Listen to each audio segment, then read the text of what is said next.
नमस्कार दोस्तों, स्वागत है आपका डेली न्यूज़ एनालिसिस में। This video series is presented to you by Ethic IAS. इस वीडियो सीरीज में हम आपके लिए लेकर आए हैं करंट अफेयर्स जो आपके यूपीएससी और स्टेट एग्जामिनेशंस के लिए बेनिफिशियल रहेंगे। आज है 23 सितंबर 2022। आज हम पढ़ेंगे 3 न्यूज़ के बारे में। सबसे पहले हम जानेंगे prevention of cruelty to animals act 1960 के बारे में। ये हमारा गवर्नेंस का टॉपिक है और जीएस के सेकंड पेपर से संबंधित है। प्रीलिम्स एग्जाम के लिए ये न्यूज़ हमारी इंपॉर्टेंट है। दूसरा, हम धारावी रीडेवलपमेंट प्रोजेक्ट के बारे में जानेंगे। डेवलपमेंट का प्रोजेक्ट है, सोशल इश्यूज से संबंधित है और जीएस के फर्स्ट और सेकंड पेपर दोनों को टारगेट करता है। तीसरा, हम पढ़ेंगे पोनियन सेल्वन के बारे में। ये हमारे इंडियन कल्चर से संबंधित है, जीएस का फर्स्ट पेपर का टॉपिक है और प्रीलिम्स एग्जाम के लिए इंपॉर्टेंट है। इस वीडियो में आगे बढ़ने से पहले मैं आपसे रिक्वेस्ट करूंगा कि आप इस चैनल को सब्सक्राइब कीजिए और बेल आइकन जरूर दबाइए ताकि आपको नोटिफिकेशन मिल सके और आप टाइमली अपने करंट अफेयर्स को कंप्लीट कर सकें। बात करते हैं अपनी पहली न्यूज़ के बारे में। देखिए, जोधपुर में एक इंसिडेंट हुआ है जिसके अंदर एक आदमी ने अपने कुत्ते को गाड़ी से बांधकर काफ़ी दूरी तक वो उसे घसीटते हुए ले गया है। ये जो केस है ये कोर्ट में आया है और हो सकता है कि इस आदमी को मात्र 10 रुपये के जुर्माना इसके ऊपर लगाकर इसे छोड़ दिया जाए।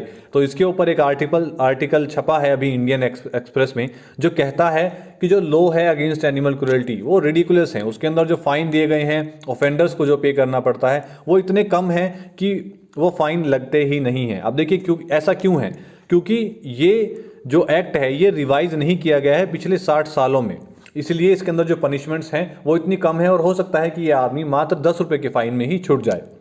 अब इसके बारे में जानते हैं कि ये क्या है। Prevention of cruelty to animals act 1960 के अंदर क्या कहा जाता है।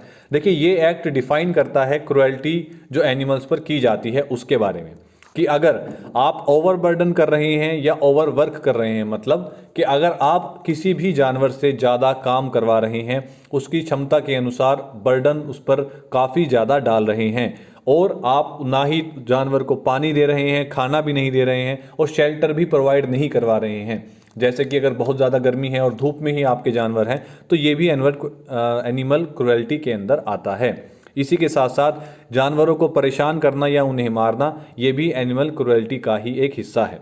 अब इसके अंदर जो पनिशमेंट्स दी गई हैं उनके बारे में जानकर आप हैरान हो जाएंगे, क्योंकि जो फाइन इसके अंदर एक पनिशमेंट के तौर पर दिए गए हैं वो 10 रुपये से भी कम के फाइन हैं, जो कि 50 रुपये तक एक्सटेंड करते हैं जब आप पहली बार कोई ऑफेंड करते हैं। इन केस अगर आपने वो ऑफेंड दोबारा किया है 3 सालों के अंदर प्रीवियस ऑफेंड करने के, तो आपको 25 रुपये से लेकर 100 रुपये तक का फाइन देना पड़ सकता है या फिर आपको 3 महीने की सजा हो सकती है या दोनों हो सकते हैं इस क्रुएल्टी एक्ट के अंदर। अब देखिए, इस एक्ट का काफ़ी ज़्यादा क्रिटिसिज्म हो रहा है, पहले भी हुआ है और अब भी हो रहा है। सबसे बड़ा उसका कारण क्या है? देखिए, इस एक्ट के अंदर ये कहा गया है कि ये जो एक्ट है, मेन क्रिटिसिज्म का इसका कारण है कि ये स्पेशियसिस्ट है। स्पीसीज मतलब कि ये सिर्फ ह्यूमंस की जो प्रॉब्लम्स है उनको सुपीरियर रखकर उन्हीं के राइट्स को मानता है कि वो डिजर्विंग है और उन्हीं का ध्यान देने की ज़रूरत है। एनिमल्स के राइट्स को राइट नहीं मानते हैं ह्यूमंस, इसलिए इस एक्ट को कहा गया है कि इसके अंदर सिर्फ हम अपनी ह्यूमन स्पीसीज पर ही ध्यान दे रहे हैं और वो कौन कौन से क्रूअल एक्ट एनिमल्स पर कर रहे हैं उन पर कोई ध्यान नहीं है। दूसरा, जो इसके अंदर पनिशमेंट दी गई है वो इतनी नेग्लिजिबल है कि अगर उस पनिशमेंट को ना ही दें तो ही बेहतर है, क्योंकि आप खुद सोचिए कि 10 रुपये का फाइन या 50 रुपये का फाइन आज के टाइम पे 100 रुपये की भी कीमत नहीं रह गई है और 100 रुपये इसके अंदर मैक्सिमम अमाउंट ऑफ फाइन है। दूसरा, इसके अंदर क्रुएल्टी की कोई पर्टिकुलर डेफिनेशन एग्जैक्टली नहीं दी गई है जिसके अंदर ये डिफाइन किया गया हो कि क्रुएल्टी बेसिकली है क्या। इसी के साथ साथ इसके अंदर बेसिकली जो पनिशमेंट के लिए फाइन्स जो हैं वो डिसाइड कर दिए जाते हैं, फ्लैट उन्हें दे दिए जाते हैं। ये नहीं डिसाइड किया जाता कि किन ग्रेजुएशन पर, किन बेसिस पर वो क्राइम हुआ है और किस पर ये पनिशमेंट दी जा रही है।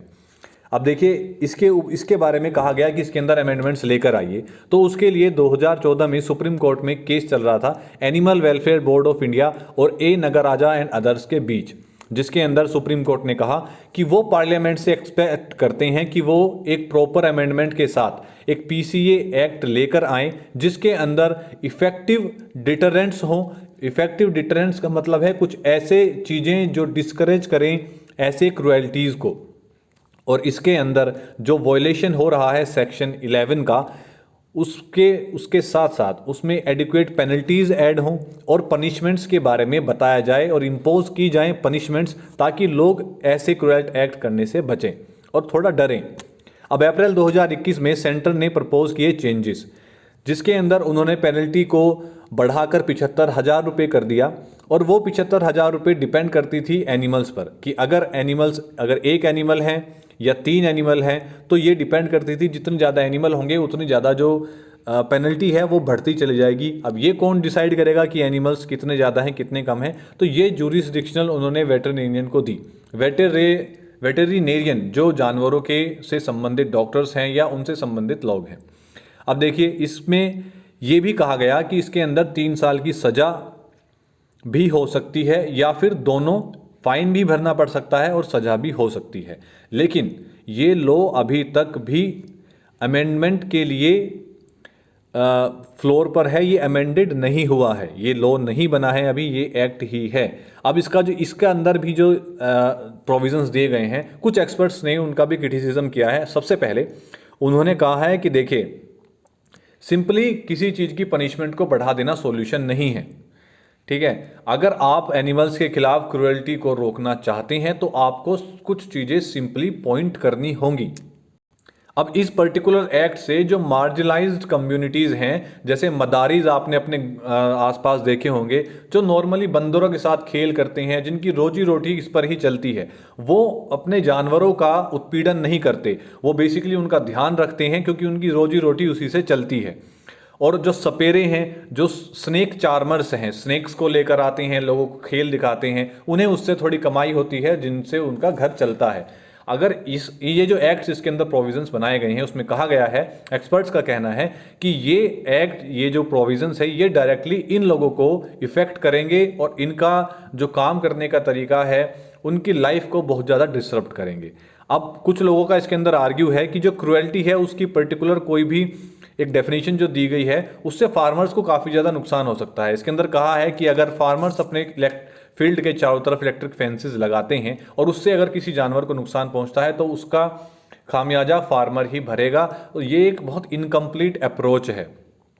इसी के साथ साथ एक्सपर्ट्स का कहना है कि जो एनिमल हैबिटेट्स खत्म होते जा रहे हैं, क्लाइमेट चेंज कंडीशंस की वजह से मैन एनिमल कॉन्फ्लिक्ट जो बढ़ रहा है, कहीं ना कहीं हमें उसके ऊपर भी ध्यान देने की ज़रूरत है एज अ लार्जर इशू, ताकि हम इन चीज़ों को, इस तरीके की जो क्रुएल्टीज़ हैं, उनको भी कम कर सकें और लोगों को एक ऐसा माहौल बना सके ताकि जो एनिमल और मैंस हैं वो एक दूसरे के साथ आराम से रह सकें without any conflict. Second news के बारे में बात करते हैं तो देखिए, एक धारावी रीडेवलपमेंट जो प्रोजेक्ट है, जो पिछले 18 सालों से अटका पड़ा था, उसको एक फ्रेश टेक ऑफ मिला है। महाराष्ट्र गवर्नमेंट ने इसको गो अहेड दिया है कि फ्रेश टेंडर्स निकाले जाएं धारावी के रीडेवलपमेंट प्रोजेक्ट के लिए। ये बहुत इंपॉर्टेंट प्रोजेक्ट है क्योंकि धारावी मुंबई के बिल्कुल, इसको कहा जाता है कि this is the heart of Mumbai, क्योंकि बिल्कुल मुंबई के बीचों बीच है और बहुत इंपॉर्टेंट क्रूशियल जगह पर है। ऑलमोस्ट 2 डेकेड्स हो गए हैं जब सबसे पहले इसके बारे में प्रपोज किया गया था कि इसको रीडेवलप किया जाए। अब देखिए ये प्रोजेक्ट क्या है, Dharavi redevelopment project. Dharavi basically जो स्टैंड करता है, ये बहुत प्राइम लैंड पर करता है, in the heart of Mumbai, Mumbai के बिल्कुल बीचों बीच। ये एक स्लम एरिया है जो लगभग 2.8 स्क्वायर किलोमीटर के अंदर फैला हुआ है। अब आप देखिए, इसके अंदर लाखों लोग जो है वो, उन्हें रोजगार मिलता है क्योंकि यहाँ पर इनफॉर्मल लेदर और पोल्ट्री इंडस्ट्री चलती है। यहाँ पर कोई इंडस्ट्रीज नहीं लगी हैं पर्टिकुलर, ये लोग अपने घरों में लेदर का काम करते हैं और पोल्ट्री का काम करते हैं और लगभग 1 लाख लोगों को यहाँ रोजगार सिर्फ इन 2 इंडस्ट्रीज से ही मिलता है। जब ये सेटलमेंट होगा तो इसके अंदर लगभग 68,000 पीपल को रिसेटल किया जाएगा, जिसके अंदर जो इस स्लम में रहने वाले लोग हैं वो, और जो कॉमर्शियल एस्टेब्लिशमेंट्स बनाई गई हैं वो सभी यहाँ से हटाई जाएंगी, इसको पूरी तरीके से रीडेवलप करने के लिए।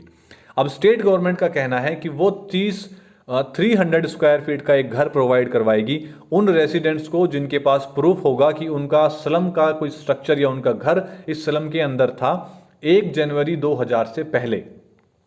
और जो लोग 2000 से 2011 के बीच यहाँ आकर रहना शुरू किया है, उन्होंने अपना घर बनाया है, उसके लिए उन्हें पैसे दिए जाएंगे ताकि वो कहीं और सेटल हो सके।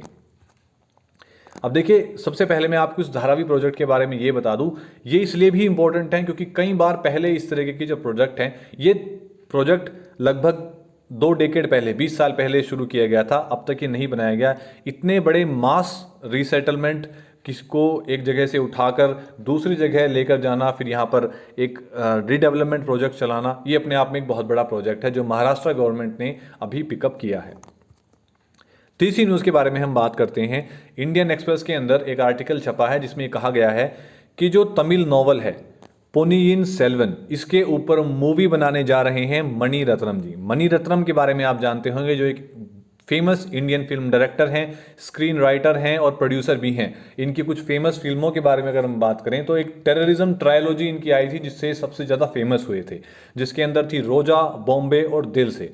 ये तीनों मूवीज़ इन्हीं के द्वारा बनाई गई थी।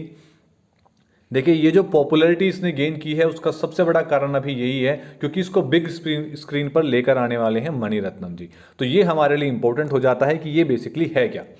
इसके अंदर जो पोनियन सेल्वन है, इसका मतलब है कि सन ऑफ पोनी। पोनी जो कावेरी रिवर का एक नाम है।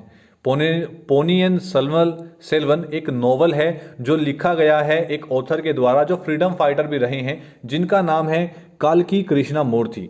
काल्की कृष्णमूर्ति जी ने ये जो पूरी एक नोवेल लिखा है, ये जो नोवेल पर्टिकुलर किसी बुक्स में डायरेक्ट नहीं लिखा गया, ये एक तमिल मैगजीन में छपता था वीकली बेसिस पर, जिसका नाम था कल्की। और ये छपा है पूरे 1950 से लेकर 1954 तक वीकली बेसिस पर। उसके बाद 1955 में एक बुक पब्लिश की गई जिसके अंदर इन सभी आर्टिकल्स को इंक्लूड करके एक पूरी बुक बनाई गई। ये बताती है स्टोरी के बारे में about the early days of Raja Raja one, जो अरुण मोजी वर्मन के पुत्र थे और जिन्हें greatest of all Chola rulers कहा जाता है। चोला रूल के बारे में आपने हिस्ट्री के अंदर पढ़ा होगा, जो एक बहुत ही गोल्डन एरा कहा जाता है भारतीय इतिहास का। अब देखिए, राजा राजा वन के बारे में हम थोड़ी सी जानकारी ले लेते हैं। तो राजा राजा वन 1985 से 114 एडी तक ये जीवित रहे हैं। राजा राजा वन को मोस्ट सेलिब्रेटेड चोला किंग माना जाता है और ये मोस्ट सेलिब्रेटेड हैं एज अ चोला किंग। इन्होंने नेवल एक्सपेडिशंस के अंदर एंगेज किया है, जिसमें नेवल एक्सपेडिशन में ही इनका जो बैटल हुआ था कांडानूर सलाई में, इसमें इन्होंने अपनी नेवी को का मार्गदर्शन किया था और ये युद्ध इन्होंने जीता था। ये इन्होंने जो अपना साम्राज्य है वो काफ़ी हद तक बढ़ाया था। जो हमारा इंडियन ओशन है उसके अंदर वेस्टर्न कोस्ट पे श्रीलंका और मालदीव्स को भी कॉन्कर किया था और अपने चोला राज्य का एक हिस्सा बनाया था। इन्होंने हराया था चेराज को इन द बैटल ऑफ कांडानूर सलाई। इनके जो कॉन्टेम्पररी रहे हैं वो रहे हैं चालुक्यास। अब देखिए, जो इनके कॉन्टेम्पररी रहे हैं वो चालुक्यास ऑफ कल्याणी हैं, जो इनका कॉन्फ्लिक्ट उनके साथ लगभग 200 सालों तक चोलास का चालुक्यास के साथ चला है और ये सक्सेसफुल रहे हैं चालुक्यास को हराने में और उनके जो एरिया है उसको जीतने में, वेस्टर्न और ईस्टर्न दोनों दिशाओं में। इन्होंने जो वेंगी जगह है वहाँ पर उस वेंगी के थ्रोन पर शक्तिवर्मन को बैठाया था। वेंगी जो पड़ता है एक डेल्टा रीजन है जो फैला हुआ है कृष्णा और गोदावरी नदी पर। इसी के साथ साथ इन्होंने कावेरी रिवर पर एक डैम भी बनाया था। ये फॉलोवर थे शैविज्म के। शैविज्म का मतलब है जिसके अंदर शिवा को एक सुप्रीम बीइंग माना जाता है और उनकी वर्शिप की जाती है। इन्होंने जो फेमस टेम्पल है राजा राजेश्वराय टेम्पल, जिसे बृहदेश्वरा टेम्पल भी कहा जाता है, तंजौर में स्थित है। ये 1010 एडी में इन्होंने इसको कंस्ट्रक्ट करवाया था, कंप्लीट करवाया था। इन्हें अदर टाइटल्स के नाम से भी जाना जाता है, जिसमें मुमिदा चोला, जयन कोंडा और शिवप्पा दासिकारा, इन नामों से भी इन्हें टाइटल्स दिए गए थे, इन्हें जाना जाता है।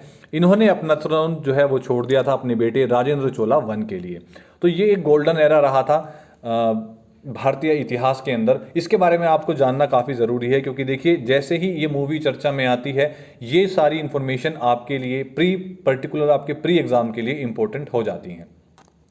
तो आज के लिए सिर्फ इतना ही। अगर वीडियो आपको पसंद आई है तो वीडियो को लाइक कीजिए, शेयर कीजिए, सब्सक्राइब कीजिए इस चैनल को और नोटिफिकेशन दबाना मत भूलिएगा ताकि आपको ये नोटिफाई किया जा सके कि वीडियो ऑनलाइन आ चुकी है और आप अपने करंट अफेयर्स को कंप्लीट कर सकें एक टाइमली मैनर के अंदर। धन्यवाद।